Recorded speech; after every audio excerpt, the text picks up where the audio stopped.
Ilang sandali na lang magpapakilig na sina Alger Bernica at Janine Gutierrez sa pinakabagong Kapuso primetime offering na once again makichika kay Larson Chago. Hawak pa ni Alger Abrenica ang malaking tinapay na hugis puso habang katabi si Janine Gutierrez sa pagharap sa GMA News.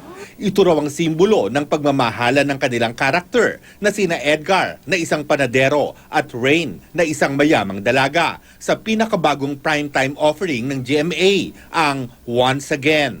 Kinikilig ako kasi the character itself kasi talagang very passionate sila sa isa't isa. Napanood ko po yung mga teaser at ang galing po ng pagkagawa. Ang ganda ng shots dun sa location namin sa Taal Volcano. Umiikot ang istorya sa reincarnation ng magkasintahang Edgar at Rain na nabuhay noong 1990s. Pero pinatay si Edgar ng lalaking malaki ang gusto kay Rain. Mabubuhay sila sa kasalukuyan sa ibang katauhan.